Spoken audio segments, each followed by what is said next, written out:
नमस्कार मंडळी, स्वागत तुमचं माझ्या नव्या रेसिपीमध्ये। आज महाशिवरात्रीनिमित्त हा रताळूचा मी शिरा बनवलेला आहे। तर बघूयात पुढे ही रेसिपी।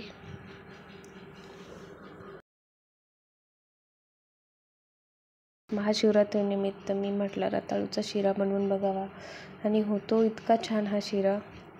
याला काही फारसं रताळू उकडायची पण गरज नाही आणि काहीही याला भाजायची सुद्धा गरज नाही। तर याला आपण असं ग्रेटरच्या सहाय्याने हे रताळू मी ग्रेट करून घेणार आहे। रताळ्यांना आधी छानपैकी धुवून घेतलंय स्वच्छ, खूप स्वच्छ धुवून घ्यायचे, 3 ते 4 वेळेस धुवून घ्यायचे, जेणेकरून त्याची पूर्ण माती आणि चरचरपणा निघून गेला पाहिजे। आणि चाकूच्या सहाय्याने त्याची वरची साल पण काढली आणि मग ते ग्रेट करून घेतले। तर पॅनमध्ये थोडंसं मी तूप घातलंय, छानपैकी घरचं बनवलेलं तूप होतं ते वापरायचं आपल्याला। आणि या तुपामध्ये जे ग्रेट केलेला आपला रताळू आहे ते मी टाकणार आहे। एकदम मस्त होती ही रेसिपी, खूप छान होते।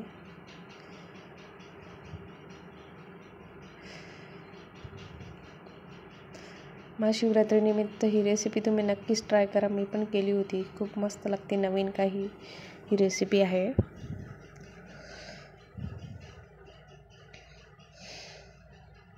इथं मी ग्रेट केलेले जे रताळू आहे ते सगळं टाकून घेते आता पॅनमध्ये।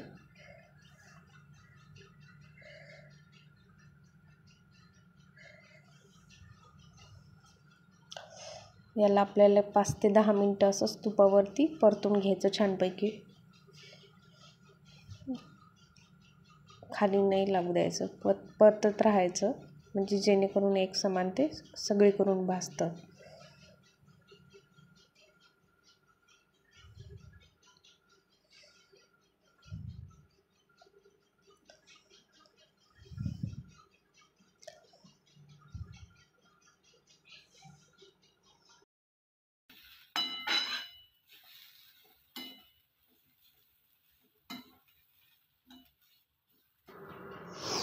हळूहळू हे रताळू मस्त मॉइश्चर सोडू लागतं, मऊसर होतं मस्तपैकी, नरम होऊ लागतं। थोडंसं नरम होऊ द्यायचं आणि त्याच्यानंतर आपण याच्यामध्ये आवडीनुसार साखर, विलायची, दूध घालून आपण याला शिजवून घेऊ शकतो। रताळू म्हणजे स्वीट पोटॅटो म्हणतात त्याला। त्याच्यात मी गरजेनुसार जेवढी तुम्हाला हवी तेवढीच साखर घालायची, कारण की स्वीट पोटॅटो हे ऑलरेडी स्वीट असतं, कमीच साखर घालायची। साखरेऐवजी तुम्ही गूळ पण वापरू शकता,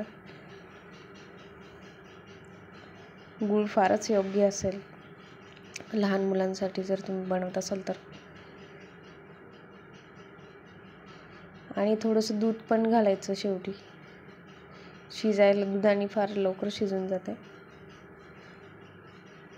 दूध जरी नाही घातलं तरी पण ते मस्तपैकी शिजून जातं। 5 ते 10 मिनिट मी याला शिजवून घेतल्याच्या नंतर असं मऊ होतं। तर फ्रेंड्स, तुम्हाला ही रेसिपी आवडली असेल तर नक्कीच एक लाईक आणि चॅनलला सबस्क्राईब करा।